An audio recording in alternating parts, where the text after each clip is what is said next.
வணக்கம். மீண்டும் மணிப்பேச்சில் உங்களெல்லாம் சந்திப்பதில் எனக்கு மிக்க மகிழ்ச்சி. இன்னைக்கு பட்ஜெட் அதனால ஒரு ஸ்பெஷல் ஷோ பண்ணலான்னு நினச்சேன். என்னோட ரொம்ப நாள் கழிச்சு என் ஃப்ரெண்ட் மோகன் குமாரமங்கலம் வந்திருக்காரு. அதோட என்ன one of my closest friends. நீங்கள் முன்னாடி பார்த்துருக்க மாட்டீங்க. ஆனால் அவரோட சினிமாவில் பார்த்துருப்பீங்க. அவர் பேர் சுந்தர். ஸோ சுந்தர், நான், மோகன் 3 பேரும் சேர்ந்து இந்த பட்ஜெட்டை பற்றி என்ன நினைக்கிறோன்னு தெரிஞ்சுக்கலான்னு தான். நாங்கள் 3 பேருமே காமனாக எக்கனாமிக்ஸ் டிஸ்கஸ் பண்ணுறது உண்டு. Especially stock markets and other things ரொம்ப வருஷமாக டிஸ்கஸ் பண்ணிக்கிறது உண்டு எங்கள் மூலமாக. ஸோ நாங்கள் 3 பேரும் சேர்ந்து இந்த பட்ஜெட்டை பார்த்தோம். இந்த பட்ஜெட்டில் என்ன நடந்ததுங்கிறத பற்றி இவங்கள வச்சு பேசலான்னு நினச்சேன். ஃபஸ்ட்டு இந்த பட்ஜெட்டில் நான் எதிர்பார்த்தது என்னன்னு முன்னாடி சொல்லிடுறேன். நான் எதிர்பார்த்தது இன்கம், கார்ப்பரேட் இன்கமில் ஒரு கோவிட் செஸ் இருக்கும்னு நினச்சேன். அது நடக்கலை. அதனால தான் ஸ்டாக் மார்க்கெட் பயங்கரமாக ரேலி ஆச்சு. 2வது, நான் பேங்க்ஸ் ரீகேபிட்டலைசேஷனுக்கு அட்லீஸ்ட் 1,00,000 கோடியாவது கொடுப்பாங்கன்னு நினச்சேன். 11 பேங்க் இருக்குது. இப்போது 20,000 கோடி தான் கொடுத்துருக்காங்க. ஸோ அதனால் பப்ளிக் செக்டர்லேருந்து பேங்க் கிரெடிட் ஏறுங்கிற ஹோப்பு எனக்கு இல்லை. 3வது, மோஸ்ட் இம்பார்ட்டண்ட் எம்எஸ்எம்இக்கு எதாவது பண்ணுவாங்கன்னு நினச்சேன். எம்எஸ்எம்இங்கிற வார்த்தையே அம்மையார் பேசலை பட்ஜெட்டில். பட் மோஸ்ட் சர்ப்ரைசிங்லி இந்த பட்ஜெட்டில் எனக்கு என்ன ஆச்சுன்னா, இன்ஃப்ராஸ்ட்ரக்சர் செஸ், அப்படி அக்ரிகல்ச்சர் இன்ஃப்ராஸ்ட்ரக்சர் செஸ் அப்படின்னு ஒன்று போட்டிருக்காங்க. அதை பெட்ரோல், டீசல், மற்ற எல்லா கன்சியூமர் டியூரபிள்ஸ் மேலெலாம் போட்டிருக்காங்க. சாரி, கன்சியூமர் டியூரபிள்ஸ் தவிர அக்ரிகல்ச்சரல் ப்ராடக்ட்ஸ் மேலெலாம் போட்டிருக்காங்க. அது ஒரு ரிக்ரெசிவ் டேக்ஸ்ன்னு நான் நினைக்கிறேன். இன்டைரக்ட் டாக்ஸேஷன் ஒரு அன்ஃபேர் டேக்ஸு. It's regressive. ஏன்னா ஏழைகளுக்கும் மிடில் கிளாஸுக்கும் பணக்காரனுக்கும் எல்லார் மேலேயும் அந்த டேக்ஸ் ஈக்குவலாக விடும். இதை பற்றி நான் பேசணும்னு நினச்சேன். ஸோ ஃபஸ்ட்டு மோகன், இந்த அக்ரிகல்ச்சர் செஸ்ஸை பற்றி நீங்கள் என்ன நினைக்கிறீங்க? எல்லாருமே ஒரு கோவிட் சம்மந்தமாக இல்லை கோவிட் பேரில் ஒரு செஸ் வரும் எதிர்பார்த்தோம். அதை விட்டு இவங்க அக்ரிகல்ச்சர் இன்ஃப்ரா என்று பேர் கொடுத்துருக்காங்க. இப்போது பெட்ரோல், டீசல் மீது ஒரு 2 ரூபா 4 ரூபா ஏற்கனவே அதிகமாக டேக்ஸ் அவன் போட்டிருக்காங்க பெட்ரோல் டீசல் மீது. ஆனால் இந்த அக்ரி இன்ஃப்ரா போட்டு எக்ஸைஸ் எடுத்திருக்காங்க. ஸோ கஸ்டமர்ஸ்க்கு எந்த விதமான பாதிப்பு வராத மாதிரி சொல்லியிருக்காங்க. ஆனால் இதில் ஒரு பெரிய பாதிப்பு எங்கே இருக்குன்னா, இவங்க செஸ்ஸு போடுறதுனால மாநில அரசாங்கத்துக்கு அந்த வருமானத்தில் எந்த விதமான பங்கு கிடைக்காத. ஸோ ஏற்கனவே கஷ்டப்படுகிறது ஒவ்வொரு மாநில அரசாங்கம் செலவு பண்ணும் போது அது எங்கேலேருந்து அவங்களுக்கு வருமானம் வரப்போகுது. இப்போ இன்னும் அவங்களுக்கு வருமானக்கு ஒரு வழி இருந்தது. இந்த எக்ஸைஸில் ஒரு பங்கு அவங்களுக்கு வந்துட்டே இருந்தது. அது கூட இவங்க எடுத்திருக்காங்க. எல்லா பணமே சென்ட்ரல் கவர்மெண்ட் தான் எடுக்கிறாங்க. அந்த மாதிரி தான் ஓடிட்டு இருக்குது. 2வது, கன்சம்ஷன் டேக்ஸ் இந்த நேரத்தில் போடவே கூடாது. கன்சம்ஷன் இன்க்ரீஸ் பண்ணுறதுக்கு என்கரேஜ் பண்ணணும், ஊக்குவிக்கணும். எப்படியே நுகர்வோரின் வாங்க சக்தியை அதிகரிக்கிறதுக்கு என்ன செய்யணும் அதை தான் நம்ம பேசிகிட்டே இருக்கிறோம். இத்தனை நாளாக அதை தான் நம்ம கேட்டுகிட்டே இருக்கோம். ஏதோ ஒரு சலுகை, ஏதோ ஒரு மானியம் நம்ம அதிகரிக்கணும்னு சொல்லி. இன்டைரக்ட் டேக்ஸு நீங்கள் சொன்னீங்க, இட்ஸ் அ ரிக்ரெசிவ் டேக்ஸ். அது உண்மைதான். இன்கம் டேக்ஸாக ஃபோக்கஸ் பண்ணணும். இன்டைரக்ட் டாக்ஸேஷன் நம்ம குறைக்கணும். ஸோ இதனால் கன்சம்ஷன் டெஃபினெட்லி எஃபெக்ட் ஆகும். நான் இன்னும் மொத்தம் அவங்க எந்த பொருள் மீது அவங்க இந்த அக்ரி இன்ஃப்ராஸ்ட்ரக்சர்ஸ் போட்டிருக்காங்கன்னா நான் இன்னும் பார்க்கல. பட் ஆப்பிள் மீது 35% இருக்குது. பருப்பு மீது கூட இருக்குது. ஏதோ ஒரு லிஸ்ட் இருக்குது, அவங்க இப்போ வெளியிட்டிருக்காங்க பட்ஜெட்டில், ஃபைன் பிரிண்டில் இருக்குது. ஒவ்வொன்றா எடுத்து பேசிக்கலாம் அதை பற்றி. அத்தியாவசிய உணவுப் பொருட்கள் இருக்குது. அதனால் அது ஒரு பெரிய தவறு தான் நான் நினைக்கிறேன். சுந்தர், நீங்கள் சொன்னதில் நான் ஒன்று ஆட் பண்ணுறேன். என்ன அப்படின்னு கேட்டிங்கன்னா, இப்போ அமெரிக்காவில் பார்த்தீங்கன்னா நியூ கவர்மெண்ட் வந்ததுக்கப்புறம் அந்த Biden government stimulus package add பண்ணியிருக்காங்க. எதுக்குன்னா கோவிட்டுக்கு தான். ஸோ அந்த மாதிரி இங்கே கோவிடுன்ற ஒரு விஷயம் இந்தியாவில் ஆல் ஓவர் வேர்ல்டில் இருக்குது. நம்ம இந்தியாவில் பற்றி பேசும்பொழுது ஸ்டிமுலஸை நிறைய விஷயத்தை அவங்க பண்ணணும், மக்கள், காமன் பீப்புள். நீங்கள் சொன்ன மாதிரி, ஆனந்த் சொன்ன மாதிரி, இட்ஸ் ரெக்ரெசிவ் டேக்ஸ் தான். இன்டைரக்ட் டேக்ஸ் டெஃபினட்டாக ரெக்ரெசிவ் தான். இன்னும் ஸ்டிமுலஸ் தான் நம்ம நிறைய கொடுக்கணும் இந்த டைமில். But what I feel is totally என்ன பார்த்தீங்கன்னா, ஒரு பொலிட்டிக்கல் டிஸ்ஈக்விலிபிரியம் நடக்கிறதுக்கான வேலையை இவங்க தலையில் மண்ணை போட்டுக்கிறாங்கன்னு என்னோட தாழ்மையான கருத்து. இந்த மாதிரி ஒரு பட்ஜெட்டில் எக்கனாமிக் டிஸ்ஈக்விலிபிரியம் வருது. நீங்கள் சொன்ன மாதிரி பெட்ரோலில் டேக்ஸ் பண்ணுறது, ஆப்பிளில் டேக்ஸ் பண்ணுறது, இந்த மாதிரி கன்சம்ஷனில் போயிட்டு எனக்கு என்ன கன்சர்ன்னா, ஆப்பிளாவது சரி பணக்காரங்க சாப்பிட்றது. நீங்கள் இந்த பருப்பு வகையான டேக்ஸை ஏற்றிங்கன்னா, ஆல்ரெடி இந்தியாவில் இந்த ஸ்டண்டர்ட் சில்ட்ரன் ப்ராப்ளம் இருக்குது, ப்ரோட்டீன் மேல்நியூட்ரிஷன் இருக்குது. And even though more than 70% of India is non veg. அவங்களால வந்து சிக்கனோ மட்டனோ இல்லை ஒரு எக்கோ வாங்குற நிலைமையில அவங்க இல்லை. அவங்கள மேலே நீங்கள் பருப்புலையும் டேக்ஸ் போட்டிங்கன்னா நீங்கள் அது எந்த விதத்தில் நியாயம் வந்து? இல்லை கரெக்ட். நீங்கள் பட்ஜெட் ஆங்கிளில் நீங்கள் பேசுகிறீங்க. நான் வந்து சோஷியல் ஆங்கிளில் சொல்கிறேன் பாருங்களேன். என்னென்னா ஒரு பிளான்ட்டில் தான் வந்து ப்ரோட்டீன் இருக்குது, நிறைய இருக்குது. அது மாதிரி ப்ரோட்டீன் வந்து சிக்கன்லேயும் இருக்குது, மற்ற நான்வெஜ் ஐட்டத்துலேயும் இருக்குது. ஆனால் இங்கே என்ன ப்ரோவகேட் பண்ணுறாங்கன்னா சொசைட்டியில் ஜிம்முக்கு போகிறவன் எல்லாம் பண்ணுறேன்னா நான்வெஜ்ஜில் தான் வந்து ப்ரோட்டீன் இருக்குது, பிளான்ட்ஸில் ப்ரோட்டீன் இல்லை. பட் ப்ரோட்டீனில் இருக்குது, பிளான்ட்ஸில் எல்லாம் நானும் சாப்பிட்றேன், சாரி நீங்களும் சாப்பிட்றீங்க, ஒரு மிடில் கிளாஸும் சாப்பிட்றான், இல்லை காமனரும் சாப்பிட்ன்னு இருக்கான். அவனுக்கு ஒன்றும் எந்த பிரச்சனையும் வரதே கிடையாது. அதனால் நீங்கள் சொல்கிற மாதிரி அதில் வந்து டாக்ஸேஷன் நீங்கள் பண்ணிங்கன்னா, அவர் விலையை ஏற்றுனீங்கன்னா இது தப்பான விஷயம். இந்த கோவிட் டைம் அதனால தான் நான் முதலே சொன்ன மாதிரி இந்த எக்கனாமிக் டிஸ்இக்விலிபிரியத்தை இவங்க வந்து பார்க்காம இவங்க தலையில இவங்க மண்ணள்ளி போட்டு எக்கனாமிக் டிஸ்இக்விலிபிரியத்தை இவங்களே கிரியேட் பண்ணுறாங்கன்றது தான் எனக்கு கருத்து. இந்த பட்ஜெட்டை பொறுத்த வரைக்கும் கான்டெம்பரரி இது இன்டைரக்ட் டேக்ஸை பொறுத்த வரைக்கும். அடுத்தது அம்மையார் சொல்லியிருக்காங்க, நான் கோல்டு ப்ரைஸை கண்ட்ரோல் பண்ணுவேன்னு. இது கோல்டு வந்து பிஃபோர் கிரைஸ்ட் இருக்குது, 3000 இயர்ஸ் பிஃபோர் கிரைஸ்ட்லேருந்து நம்ம பார்த்துட்ருக்கோம். இன்ஃபேக்ட் சுந்தர் நம்மளாம் ஹிஸ்ட்ரியை படிச்சிருக்கோம். நீங்கள் வந்து ஹிஸ்ட்ரியில் யாருமே ஈவன் வந்து ரூஸ்வெல்ட் வந்து he made it FDR illegal for Americans to own கோல்டுன்னாரு. அமெரிக்கன்ஸ் தங்கத்தை வச்சுக்கூடாதுன்னு தூக்கினார், கான்ஃபெஸ்டிகேட் பண்ணார். ஸோ ஈவன் இஃப் அமெரிக்காவில் அது ட்ரை பண்ணி கூட இன்னும் அமெரிக்காவில் கோல்டு இருக்குது. So is it possible for ஏதாவது எந்த கவர்மெண்ட்டோட கோல்டு விலையை கண்ட்ரோல் பண்ண முடியும்னு நீங்கள் நினைக்கிறேன்? அதுவும் 2% கஸ்டம்ஸ் டியூட்டியை கட் பண்ணதுனால கோல்டு விலை அஃபெக்ட் ஆகும்னு நினைக்கிறீங்களா? நிறைய இருக்குது. இப்போ வந்து உங்களுக்கு நல்லா தெரியும், ஏன்னா gold is linked with dollar, கரெக்டாக? So dollar is a fiat money. அது வந்து டாலர் வந்து இப்போ வந்து அப்ரிஷியேட் ஆகிட்டு இருக்கு. ஸோ நேச்சுரலாக கோல்டு வில் கோ டெப்ரிசியேஷன் ஆகிட்டு இருக்கு, gold will go up. So இந்த ப்ராசஸில் என்னென்னா கோல்டு நீங்கள் போட்டிங்கன்னா வந்து இட்ஸ் டிஃபைன்டு வந்து ரேர் எர்த் மெட்டல், கிரவுண்டில் என்ன இருக்குது அப்படின்ற ஒரு விஷயந்தான் இது. அதனால தான் அந்த கோல்டு வந்து ரேரிட்டி. ஸோ இந்த ரேரிட்டியை வச்சு தான் வந்து டாலர் வந்து பெக் பண்ணியிருக்காங்க அந்த காலத்தில். டாலருக்கு முன்னாடியிலேருந்து இருக்கு எல்லா கிங்கெல்லாம் இது பண்ணும்போது, மொனார்கி இருக்கும்பொழுது எல்லாமே கோல்டு இருந்தது, சில்வர் இருந்தது, காயின் இருந்தது, எல்லாமே இருந்தது. பட் என்னன்னா தான் ரேரிட்டி, அதனால தான் அதை வந்து பெக் பண்ணாங்க அதை வச்சு. அப்போ அதுக்கப்புறம் தான் பேப்பர் கரன்சி வருது, எல்லாம் வருது. பட் நம்ம டைல்யூட் பண்ண வேண்டாம். இந்த பட்ஜெட்டை பொறுத்த வரைக்கும் கோல்டில் வந்து இவங்க வந்து ஒரு 2% ஏதோ ரெடியூஸ் பண்ணிக்கிறது, அதனால வந்து I don't think so anything will change. But shadow market இருக்கு, பிளாக் மார்க்கெட் இருக்கு. நான் என்ன கேட்குறேன், 12 லட்சம் கோடி பாரோ பண்ணியிருக்காங்க. She is going to borrow இன்னொரு 80,000 கோடி பாரோ பண்ண போகிறேன் இந்த வருஷத்துக்குன்னு சொல்லிட்டாங்க. அடுத்த வருஷம் already she is announce 12 lakh crore borrowing.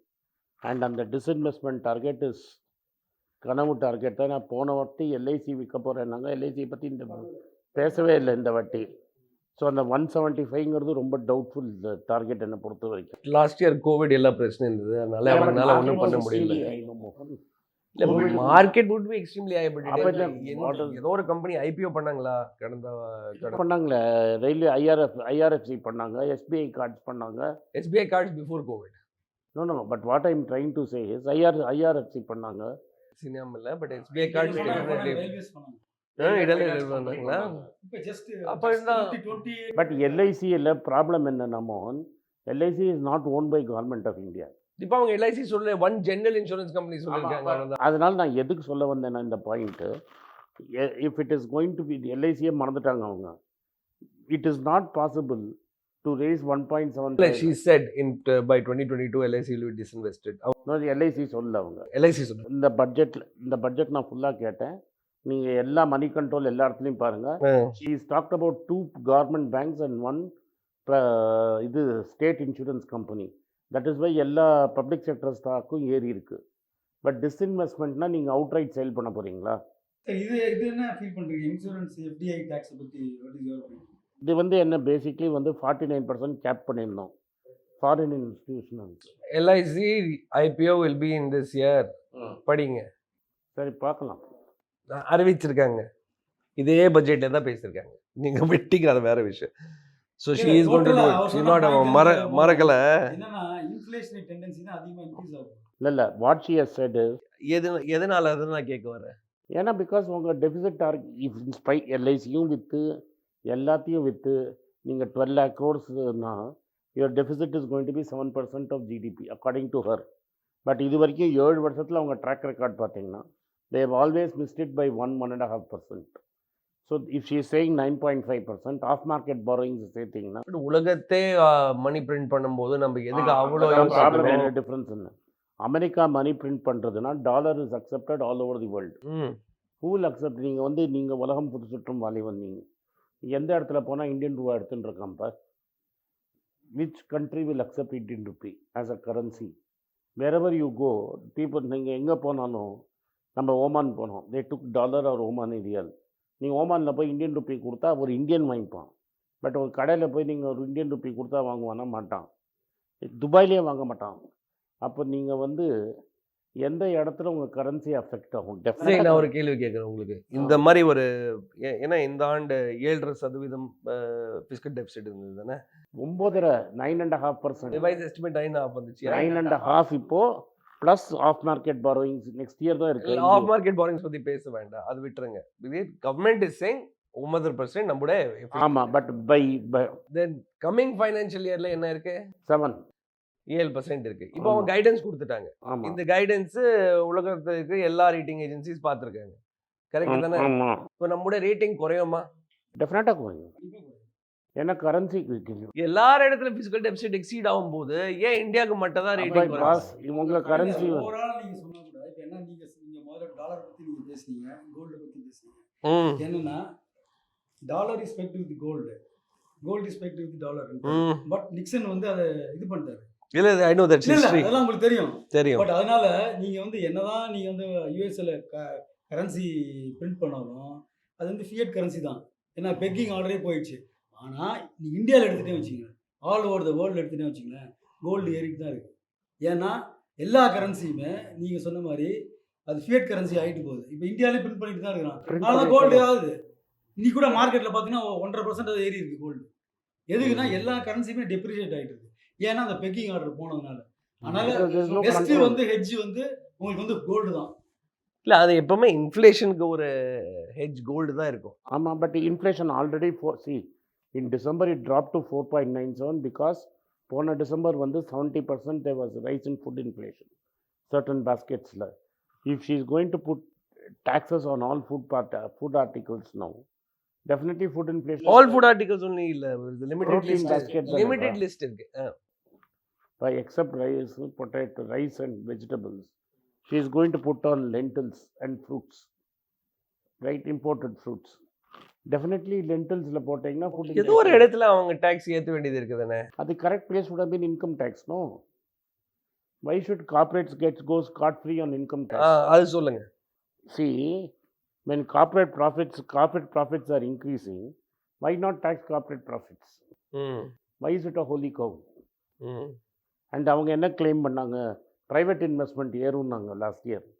But 2008-9 I am talking Congress government 2008-9 private investment ஏறல. நான் இன்னைக்கு சொல்கிறேன். இன்றைக்கி வந்து அவங்க என்ன சொன்னாங்கன்னா, ஒரு பர்டிகுலர் கேஸில் வந்து ஷீ செட் பவர் வந்து, அண்ட் இன்னைக்கு பேப்பர்லேயும் வந்திருக்கு, we have an all time high in power, 184 GB giga watts கிளைம்னு.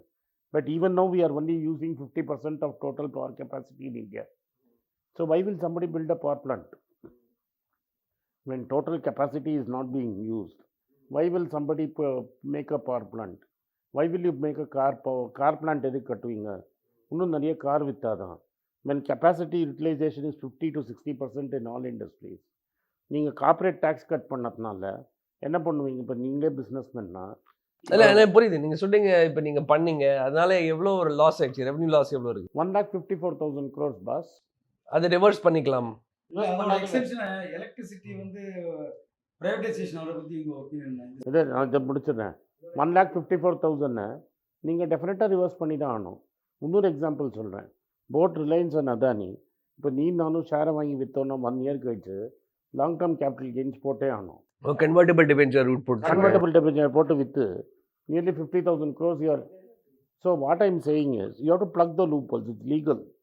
பட் அந்த லூப் ஹோல்ஸை நீங்கள் ப்ளக் பண்ணலைன்னா எவ்வளோ நாளைக்கு நீங்கள் மிடில் கிளாஸ் மேலே டேக்ஸ் ஏற்றிகிட்டே இருப்பீங்க? அண்டு இதில் வந்து நீங்கள் ஒன்று சொல்லுங்கள், lot of corporates cut salaries by 30%.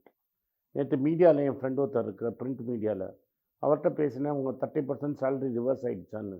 இல்லை சார், இன்னும் ரிவர்ஸ் ஆகலைன்னு. அவர்கிட்ட நான் கேட்டபோது அவர் ஒரு சங்கி பேப்பருக்கு எழுதுகிறார். அவனால் தைரியமாக இதெல்லாம் சொல்ல முடியாது அவரால். அவர் என்ன சொல்கிறாருன்னா, 30% பேப்பர் சேலரி கட்டு இன்னும் ஏற்றலை. ஸோ அவர் வந்து அவரோட செலவுகளை குறைச்சி தான் அந்த 30% மேட்ச் பண்ணுறாரு.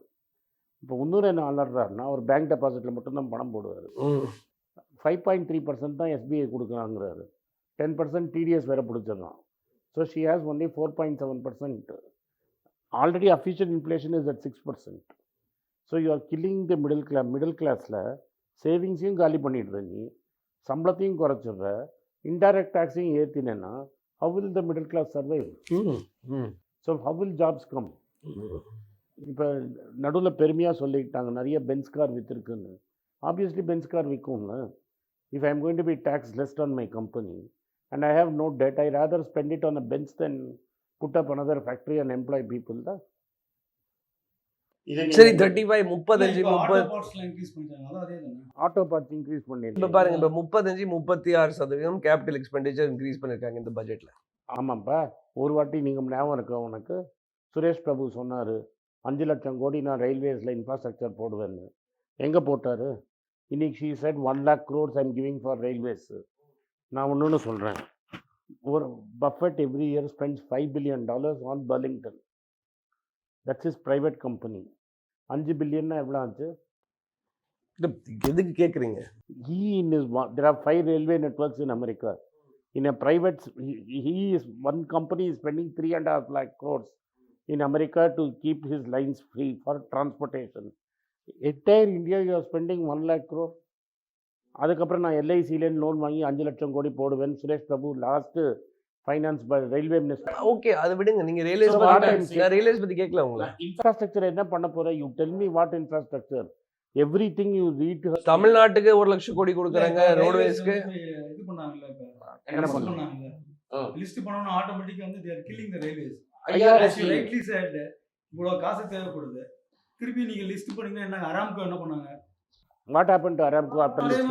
மாதிரி தான் அராம்கோ லிஸ்ட் பண்ணதுக்கு கீழே வந்துருச்சு எல்லாம், ஆயில் விலை எல்லாம் வந்து. Because see, the only way if you want to privatize, go the whole hog, control shift to the private sector, he'll bring efficiency. But you cannot raise money without shifting control. நீங்கள் state bank of இந்தியாவோட 1 year share price பாருங்கள், HDFC பேங்க்கோட 1 year share price பாருங்கள். Unless you give SBI control to a private sector completely and government stays out, then disinvestment is a great idea. But நீங்கள் 5% 10% வித்துட்டு public வேடிக்கை பார்ப்பான்னு நினச்சிங்கன்னா it's a bad idea. அதனால தான் நான் டிஸ்இன்வெஸ்ட்மென்ட் பத்தி பேச வரல. டிஸ்இன்வெஸ்ட்மெண்ட் இல்ல இல்ல இப்ப நான் இந்த பாயிண்ட்ல இருக்கலாம். பாருங்க பிசினஸ் இல்ல, பண்ண இல்ல. ஆரம்பிச்சிட்டாங்கன்னா அவ்வளவுதான், ஒண்ணும் செய்ய முடியாது. நீங்க ஒரு கவர்மெண்ட்னால என்ன செய்ய முடியும்? நேரடியாக உங்க கையில காசு கொடுக்க முடியும் த்ரூ டைரக்ட் ட்ரான்ஸ்ஃபர், இல்லைன்னா கன்சம்ஷன் டேக்ஸ்ல ஒரு ரிடக்ஷன், இன்டைரக்ட் டேக்ஸ்ல ரிடக்ஷன், மறைமுக வரியில் டிடக்ஷன், ஒரு சலுகை அந்த மாதிரி. இல்லைன்னா கட்டமைப்பு மீது செலவை அவங்க அதிகரிக்கலாம். இன்ஃப்ராஸ்ட்ரக்சர் மீது நீங்க செலவு பண்ணா அதோட மணி மல்டிப்ளையர் எஃபெக்ட் மேக்ஸிமம் இருக்கும். கரெக்ட்? இல்லை இன்ஃப்ராஸ்ட்ரக்சர் நீங்கள் எப்போ பண்ண போகிறீங்க? If you building roads to no capital expenditure. Capital expenditure. இது நீங்க பேசுறது ஒரு பொருள். I am trying to tell you. why would you build roads to nowhere? நீங்க எல்லாமே சந்தேகப்பட்டானா அப்ப எது செஞ்சாலும் தப்பு சொல்ல மாதிரி தான் வருது. அப்படி இல்லை, நான் இப்போ சொல்கிறேன். You have decided to build infrastructure in terms of roads. Okay, and who will go through roads? Goods have to be carried through roads. Correct?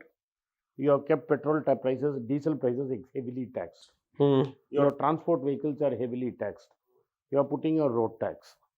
You are putting a usage of இதுக்கு வேற toll வேற வாங்குறார்.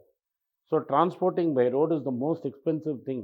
சரிங்க. So if the strategy வந்து if you to build roads, you are நீங்கள் சொன்ன மாதிரி multiplier 3-4 then go whole hog and transport sector make it tax efficient. So உங்களுடைய point என்னன்னா 35% கேபிட்டல் எக்ஸ்பெண்டிச்சர் அவங்க இன்க்ரீஸ் பண்ணிருக்காங்க, அதனால எந்த ஒரு லாபம் கிடைக்கல. இல்லை, ஏன்னா எவ்ரி இயர் அந்த இல்ல, அது வந்து 2 years 3 years 4 years சொல்றாங்க. நடுவில் வந்து 2 years இயர் ஆன் இந்த இயர் budget வந்து இந்த year 20, கடந்த 20 பட்ஜெட் விட இந்த பட்ஜெட் இல்ல, சொல்லல. அவங்க என்ன 22, சொல்றாங்க? 23 லாம் அவங்க அவங்க சொல்லிட்டாங்க. என்ன சொல்றாங்க? Over 3 years, over 4 3 years. years சொல்றாங்கல்ல. ஸோ திஸ் இஸ் வாட் நான் என்ன நினைக்கிறேன். ப்ரைவேட்டைசேஷன் எலக்ட்ரிசிட்டி வந்து கன்கரண்ட் லிஸ்ட்டில் இருக்குது, டிஸ்ட்ரிபியூஷன் ஸ்டேட் லிஸ்ட்டில் இருக்குது, நீங்கள் எப்படி காம்படிஷன் சென்ட்ரல் கவர்மெண்ட் பட்ஜெட் மூலமாக எப்படி நீங்கள் காம்படிஷன் கொண்டு வர முடியும்? முடியாது. இல்ல அதனால தான் முதலே சொன்ன மாதிரி கவர்மெண்ட் வந்து கவர்னன்ஸ் தான் இப்போ நான் என்ன கேட்குறேன்னா பிசினஸ் பண்ண ஆரம்பிச்சாங்கன்னாவே நான் கேட்குறேன், இப்போ நீ என்ன சொல்கிற, டான்ஜெட்கோ இருக்குது, டாடா பவர் வரான்னு வச்சுக்க. நீ முதல்ல அடுத்த நாள் காத்தால சுந்தர் டாடா பவரில் இருப்பான், ஆனந்த் ஸ்ரீனிவாசன் டாடா பவருக்கு போயிடுவான். ₹1 ₹2 எக்ஸ்ட்ரா இருந்தாலும் எல்லாம் டாடா பவருக்கு போயிடுவான். இருக்கிற பேயிங் கஸ்டமர்லாம் டாடா பவருக்கு ஓடி போயிடுவான். இருக்கிற நான் பேயிங் கஸ்டமர்லாம் டான்ஜெட்கோவில் இருப்பான். எப்படி டான்ஜெட்கோ சர்வைவ் ஆகும்? இல்ல அதுக்கு வந்து அவங்க ப்ரைவேடைஸ் பண்ணிட்டா பெட்டர். ஃபுல்லா அது கன்கரண்ட் லிஸ்ட்டையும் வச்சுக்கிட்டு கவர்மெண்ட் கொஞ்சம் வச்சுக்கிட்டு பண்றது தான் பிரச்சனை. நான் என்ன கேட்குறேன், நீ இட் இஸ் நாட் ஈவன் அப்போ நீ கான்ஸ்டியூஷன் அமெண்ட்மெண்ட் கொண்டு வரணும். கொண்டு வந்து அதை சென்ட்ரல் லிஸ்ட்டில் கொண்டு வந்து நீ ப்ரைவேட்டைஸ் பண்ணு. பட் அது வந்து ஆனால் இப்போ வந்து ஆல்ரெடி 70-80,000 கோடி கடன் இருக்குது அதில். அந்த whole pay? It's not only each state has an average of 30,000-40,000 crores loan on that. Bond தான் போடணும். பாண்டு போட்டு மக்கள்கிட்ட தான் கலெக்ட் பண்ணணும். So bond is the only remedy. Debt instrument. What I am trying to say, ஒரு பிளானிங்கே இல்லை. நான் என்ன சொல்கிறேன்னா, if you are going to print 12.8 lakh crore, she started after corona struck us and after lockdown. She said, I will not borrow more than 7 lakh crores. Then she is now ended up borrowing 13 lakh crores, twice the amount she planned. This is after corona, not before corona. Next year she is going to borrow 12 lakh crores. If she meets 1.75 lakhs of LIC IPO, she is going to do 1.75 lakh crores. If she misses 1.75 lakhs, God forbid, she misses 1,75,000, it's going to be another 13 lakh crore.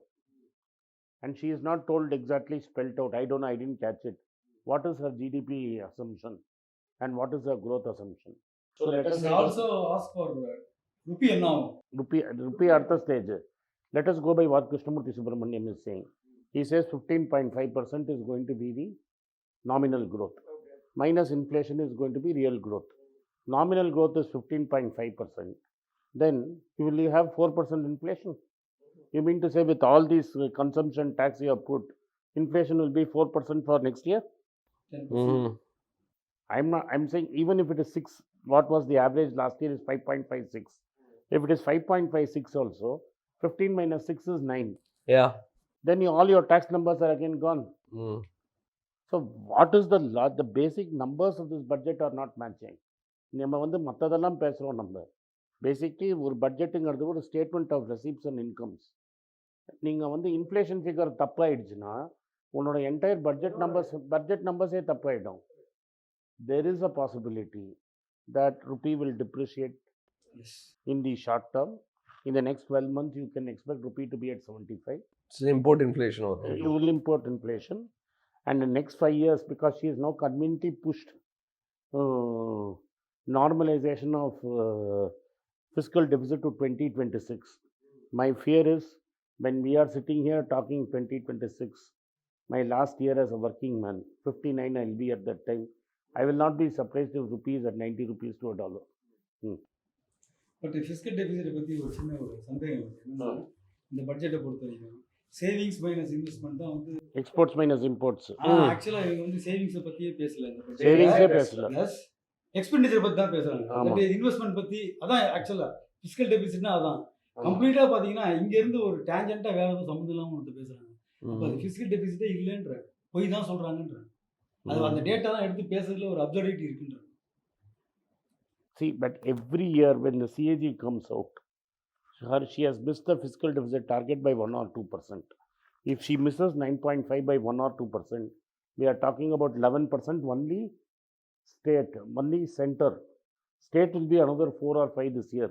We are going to have 15 to 16% total fiscal deficit this year, 16% of GDP.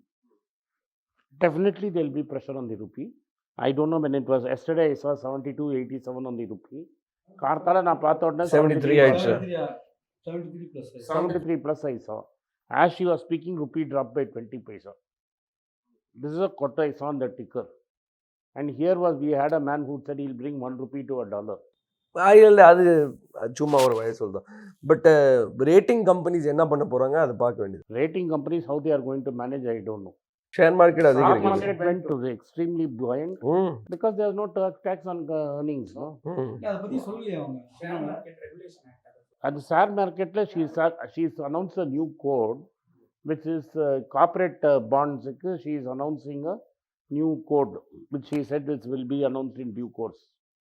Again, devil is in the details.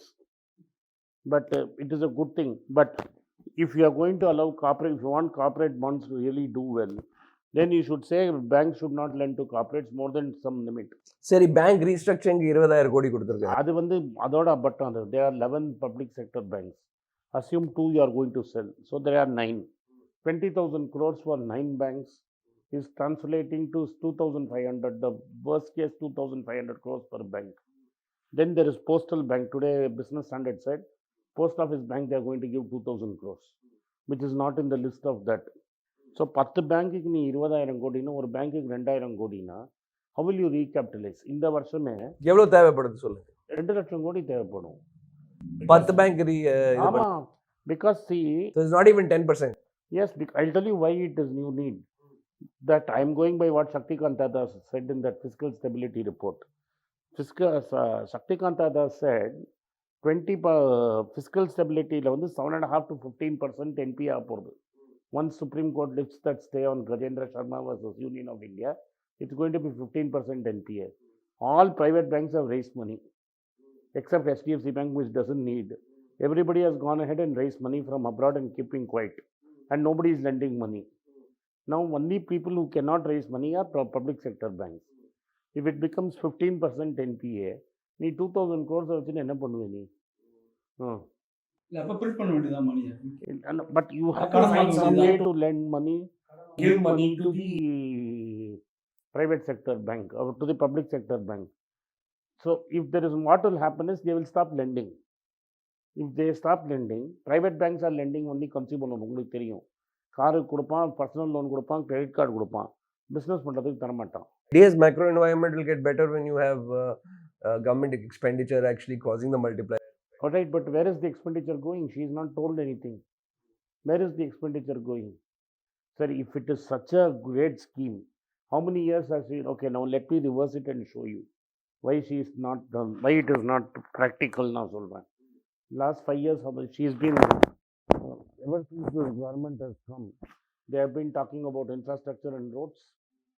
Last 7 years, let me give you a list of companies who are infrastructure. What happened to Reliance Infrastructure? It's bankrupt. ZTV ஓட வந்து SL Infrastructureனு ஒரு company வச்சான். That has gone bankrupt. It's all newbie. But yes, இந்த NPA ப்ராப்ளம்னாலே லாங்கோ நீங்க பேசலாம். லாங்கோ bankrupt All ஆயிடுச்சு. the infrastructure GMR, இல்ல அதுக்கு வந்து நீங்க GVK, பேங்க் வந்து GMR, recapitalization GVK. பண்ணி என்ன பிரயோஜனம்? இல்ல what I'm, loan so கொடுத்தா what is the மொத்தமா இருக்கு. if you have spent so much money on infrastructure, IVRCL has gone bankrupt. IVRCL has gone bankrupt. L&T is still there. L&T, but L&T is not only a road making company. L&T is a behemoth. It is an Infrastructure, IT. I said, not only for roads. Okay, what I want to know. Ports is going to one guy. All the private ports are being sold to one guy. Adani. All the airports are going to Adani. What infrastructure are you talking about? That's I not didn't want to maintenance of bring it up. infrastructure. That's not building. That's not building, no. புது airport கட்டுறதுக்கு யாரு இப்போ கொடுங்க, வந்து அதை maintain பண்ணுறது தானே தமிழ்நாட்டுக்கு கொடுக்குறீங்க. வந்து 6 வே ரோடு 4 வழிச்சாலை 6 But வழிச்சாலை election வருதுப்பா. Is it அதான் possible? பெங்காலே அனௌன்ஸ் பண்ணிருக்காங்க. Is it possible? Is it possible to lay road in 1 year? Not possible. Land acquisition உனக்கு நடக்காது. And it is very clear. நீங்கள் ரிலையன்ஸ் இன்ஃப்ராஸ்ட்ரக்சர் எடுத்துக்கோங்க, லாங்கோ எடுத்துக்கோ, IVRCL எடுத்துக்க, SL எடுத்துக்க, எல்லா road companies have gone down the tube. If you are building so much roads and paying everything on time, all these companies must have flourished, no? Why is the Anil Ambani sitting in London court saying I'm bankrupt? No, I think that is நீங்கள் misrepresent பண்ணீங்க. Road companies bankruptcy ஆகிறது infrastructure கம்பெனிஸுக்கு பொருளாதார ரீதியாக நெருக்கடி வர்றதுக்கு காரணமே misestimation of traffic on Who gives the toll traffic? Collection அவங்க Correct. சரியான எஸ்டிமேட் பண்ணல. So who gives the toll figures? Government of India தான் இதை கொடுப்பாங்க. So it has gone out. That is why I'm but saying. The private company estimates எங்க நம்ம இந்த மாதிரி எக்ஸ்பிரஸ் வே போட்டால் இத்தனை பேர் வருவாங்க, அவங்க யூஸ் Right. பண்ணுவாங்க. So far, nobody has been very successful in it. இல்ல இல்ல PPP all in roadways PPP has had major problems. Only national highway projects have been doing decently. Decent. Even that have not been great success. Because what I am trying to tell you is, if you are going to spend on infrastructure the way she is doing, claiming to do, then it is not possible that all new ports are going to one guy. All old existing airports cannot go to one guy.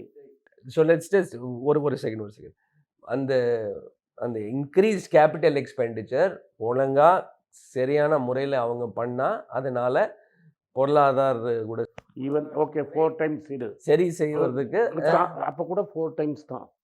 35,000 crores he is talking. Into 4 is 1,20,000 crores. What will it do? It won't do much. Because your size of revenue collection, budget size itself is 27 lakh crores. Your பொருளாதாரம் is far above infrastructure. That is why for last 6 years, Chidambaram ஆர்டிக்கலில் போட்டார்ல, 2 வருஷமாக growth குறைஞ்சிட்டு இருக்கு. Unless you stimulate consumption, there are only 2 things you can do. Even doctor மன்மோகன் சிங் திரு சிதம்பரம் ரெண்டு பேர் சேர்ந்து இந்து நாளிதழில் ஒரு கட்டுரை எழுதினாங்க. அவங்க டிமாண்ட் ஸ்டிமுலேஷன் பத்தி பேசவே இல்லையே, நியாய பத்தி பேசினாங்க. நியாய தான் டிமாண்ட் ஸ்டிமுலேஷன். நியாய அவங்க சோஷியல் செக்யூரிட்டி 40 பாஸ். நான் சொல்றேன், எனக்கு மன்மோகன் சிங் மேல மதிப்பு உண்டு. 6,000 ரூபாய் ஒருத்தர் அக்கௌண்ட்ல போடணுங்கிறது தான் நியாயம். இது லோயஸ்ட் செக்டருக்கு வறுமை 25% of India's population. ஆமா அவங்கதான். For 25% of India's population, you will give 2 lakh crores. They are not going to save that money. They are going to... middle class நடுத்தர மக்கள் என்ன செய்ய போறோம்? இல்லை, அவரே எலெக்ஷன்ல வரும்போது மோடி கவர்மெண்ட் வந்து 15 லட்சம் ரூபாய் எல்லா அக்கௌண்ட்லையும் போடுறோம். அதை பத்தி உங்க ஒப்பீனியன்? இல்ல அது வராது. இந்த 6,000 ரூபாய் கூட காங்கிரஸ் நம்ம கொடுத்துருப்போம். 6,000 ரூபாய் கூட 2 லட்சம் கோடி தான். ஆமா, ஒரு வருஷத்துக்கு. That 2 லட்சம் கோடி people will immediately take out and consume. சரி, உங்ககிட்ட 2 லட்சம் கோடி வருது வைங்க. உதாரணத்துக்கு நீங்க நிதி அமைச்சர் இருக்கீங்க, உங்களுக்கு 2 லட்சம் கோடி ஒரு பொனான்சா வருது, எங்கே இருந்து வருது விடுங்க, நீங்க எல்ஐசி வித்துட்டீங்க, அதுல இருந்து வருது. ஓகே, இந்த 2 லட்சம் கோடி நீங்க இந்த வங்கிகளுக்கு ரீகேபிட்டலைஸ் பண்ணது பயன்படுத்துவீங்களா இல்ல நியாயக்கு நீங்க பயன்படுத்துவீங்க? ஃபர்ஸ்ட் அண்ட் ஃபார்மோஸ்ட் இன்னைக்கு இருக்கிற சிச்சுவேஷன்ல நியாயக்கு தான் கொடுக்கணும். ஏன்னா இம்மீடியட்டா அவன் எடுத்து அதை கன்சியூம் பண்ணுவான். Multiplier of 4, 8 lakh crores. 28%. What is my GST collection? 1 லட்சம் கோடி மாசத்துக்கு. கரெக்டா எனக்கு போட்ட பணம் திரும்பி வந்துடும்ல. பேங்க்ல போட்டால் என் பணம் திரும்பி வராது. நான் அதை இதில் போட்டேன்னு வச்சுக்கோங்க. If I transfer it to the poor, money multiplier of 4, 8 lakh crores I will get. 8 lakh crores-க்கு 20%னா கூட என்னோட 1.6 lakh crore திரும்பி வந்துடுச்சு. பட் லாஸ்ட்டாக இது one nation one ration card, அதை பற்றி யூனிஃபார்மிட்டி பற்றி என்ன ஒப்பீனியன்? என்னோட ஒப்பீனியன் மோகன் ஃபர்ஸ்ட் எடுத்துக்கிட்டு அப்புறம் one nation one ration card uniformity எப்படி நடைமுறைப்படுத்த போறாங்க, அது முக்கியமான பார்க்க வேண்டியது இருக்கு. நீங்க ஒன் நேஷன் ஒன் இல்லைங்க, இப்போ என்னை பொறுத்தவரை அதனால புலம்பெயர்ந்த மக்களுக்கும் ஒரு லாபம் கிடைக்கும். ஏன்னா அவங்க நிறைய பேர், இப்போ நீங்கள் நம்ம ஊரில் எடுத்தாலும், என் ஊர் சேலம்ல நீங்கள் எடுத்தாலும் நிறைய பேர் பீகார், யூபி, மகாராஷ்டிரிலேருந்து வந்து வேலை பார்க்குறாங்க. அவங்களுக்கு எல்லாம் ரேஷன்லேருந்து கிடைக்கிறதே இல்லை. பட் அது ஸ்டேட்டுக்கு அவங்க எப்படி அந்த எக்ஸஸ் இதுக்கு காம்பன்சேட் பண்ண போகிறாங்க கூட நம்ம பார்க்க வேண்டியது இருக்குது. ஏன்னா ஃபுட் சப்சிடி அவங்க லோவர் பண்ணனா, இப்போ இது எல்லா ஒட்டுமொத்த பர்டன், ஃபைனான்ஷியல் பர்டன் ஸ்டேட்டுக்கு தான் வருமா, மாநில அரசாங்கம் தான் இதுக்கு பொறுப்பை எடுக்க வேண்டியது இருக்குதா? அப்படி இருந்தால் ஏதோ ஒரு சென்ட்ரல்லேருந்து அந்த காம்பன்சேஷன் கொடுக்க வேண்டியது வரும். இல்லை, அது காசு உங்களுக்கு ஆதார்னு ஒரு ஸ்கீம்ல ஒரு கரெக்டாக போய் சேருது. ஆக்சுவலாக இது ஒன் நேஷன் இல்லை இது அவரை நீங்கள் சொன்னது உங்களுக்கு புரியல சுந்தர். அவர் கேட்ட கேள்வி கரெக்டான கேள்வி. நான் திரும்பி ரீஃப்ரெஷ் பண்ணி உங்களுக்கு புரியுது. ஸ்டேட் சிவில் சப்ளைஸ் தான் உங்களுக்கு ரேஷன் கார்டில் கொடுக்கணும். So the state government is spending மணி.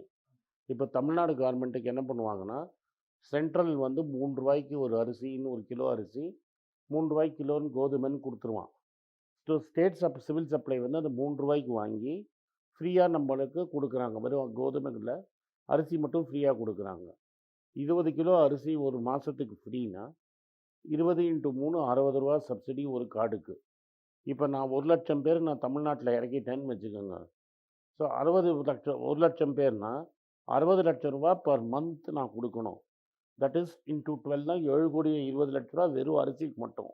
அதுக்கப்புறம் மற்றதெல்லாம் இருக்குது பொங்கல். கரெக்ட். அதுக்கு வந்து one ration one card correct.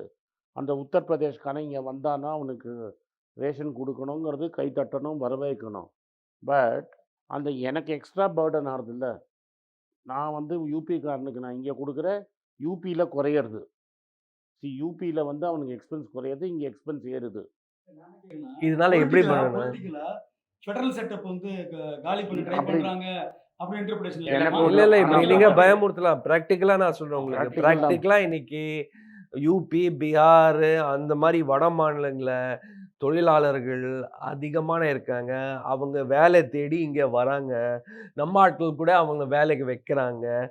அவங்களுக்கு ரேஷன் கடையிலேருந்து நம்ம பொருள் கொடுத்தா, ஒண்ணு அதுக்கு ஏதோ மத்திய அரசாங்கம் மானியம் கொடுக்கணும். இல்லைன்னா அவங்க அவங்களுக்கு ஒரு வாக்காளர் அட்டை கொடுத்து, ஓட்டர் ஐடி கார்டு கொடுத்துப்பா நீ ஒரு தமிழன் ஆயிட்ட சொல்லிட்டு இங்கேயே நீ ஓட்டு போடணும்னு சொன்னானா, அப்போ ஒரு பிரச்சனையே கிடையாது. இல்ல அந்த சொல்யூஷன் இல்ல. அங்கே ஓட்டு போடக்கூடாது, இங்கே தான் ஓட்டு போடணும். அது கொடுக்காம இருக்கிறதுக்கு தான் ஒன் நேஷன் ஒன் ரேஷன் இல்ல, but ஆனா இது அப்படி ரேஷன் இல்ல. கார்டு அடிப்படையில் அவங்க voter Voter ID ID card மாறிடும். கொடுத்துட்டு அங்கே அவங்க ஓட்டு போயிடணும், இங்கே ஓட்டு கொண்டு அங்கே வரணும். மோட்டர் இல்லை, நான் என்ன கேட்குறேன்னா எல்லாரும் இங்கே தான் வரப்போகிறாங்க. ஏன் வரப்போகிறாங்கன்னா ஃபர்டிலிட்டி ரேட்டுன்னு ஒன்று இருக்குது நம்ம ஊரில். ரீப்ளேஸ்மெண்ட் 2 லாஸ்ட் 15 இயர்ஸாக தமிழ்நாட்டில் வந்து 2 கீழே இருக்குது. அது கூட இருந்த point, yes. That is 1.65. So you are going to have mass transfer of people from Odisha, Jharkhand, Uttar Pradesh to The aging population. India aging population. So what is, there has to be transfer of resources also.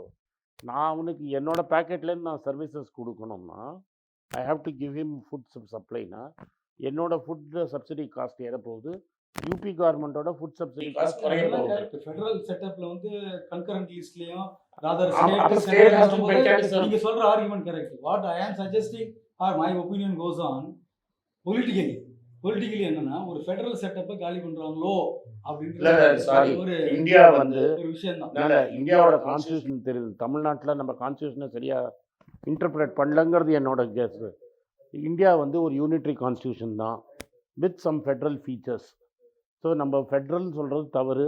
We are not a federal. India is a union of states. It has some federal features like state government and all that. But primary power lies with the union government. So என்னோட feeling என்னென்னா, if you are expecting the state incoming state to take the load, you better compensate it. நீங்கள் இப்போ இருக்கிற இந்த government என்ன பண்ணுதுன்னா, ஸ்டேட்டோட எல்லா revenue cut பண்ணுது. இன்றைக்கி பெட்ரோலை வந்து எக்ஸைஸ் டியூட்டிலேருந்து எடுத்து செஸ்ஸுக்கு கொண்டு போகிறது. அப்புறம் எல்லாத்துக்கும் செஸ்ஸு வந்து ஒரு பர்டிகுலர் பர்பஸுக்காக இன்ட்ரடியூஸ் ஆனது. ஹெல்த் செஸ்ஸு, எஜுகேஷன் செஸ்ஸுன்னு. இப்போ நீங்கள் எக்ஸைஸ் டியூட்டியும் கஸ்டம்ஸையுமே செஸ்ஸால் ரீப்ளேஸ் பண்ணுறீங்க. எதுக்காக செஸ்ஸால் ரீப்ளேஸ் பண்ணுறீங்க? Because you don't want to share the revenue with the state. அதுதான் பெரிய ப்ராப்ளமாக இருக்கும் இன் ஃபியூச்சர். ஸ்டேட்டோட ரைட்ஸை அவங்க they have surrendered their rights to tax. ஜிஎஸ்டியில் they have surrendered their right to tax. அப்போ state has to be the central government more பெனவலண்ட்டாக இருக்கணும். இப்போ ஜிஎஸ்டியில் காம்பன்சேஷன் கொடுத்தாங்கல்ல, கொடுக்கலையே. கொஞ்சம் இல்லை, மன்மோகன் சிங் கவர்மெண்ட் வந்து கொடுத்தாங்க. மன்மோகன் சிங் கவர்மெண்ட்டில் they didn't allow. BJP block GST. இதே பிஜேபி ஜிஎஸ்டியை கொண்டு வந்துட்டு இன்னைக்கு காம்பன்சேஷன் ஒன்று ஆக்ட் ஆஃப் காடுங்கிறாங்கல்ல. when central is the ultimate sovereign, you can create your own money. You are not paying in gold, you are paying in rupees. You should have paid the compensation. So what you are telling the state government is, you surrender your rights to the central government, but we will not give you anything in return. This is going to உங்க லாங்குவேஜ்லயே இல்ல constitutional language union of states காலியாகலையான்னு கேட்குறேன். definitely காலி ஆகும். ஏன்னா states will rebel. It is only a matter of time before states rebel. Thank you, Sundar. Thanks for taking time off and doing this. Thank you, Mohan, for sitting through this patiently. Thanks for money. Thank you. Thank you to Money Page and Money Page subscribers.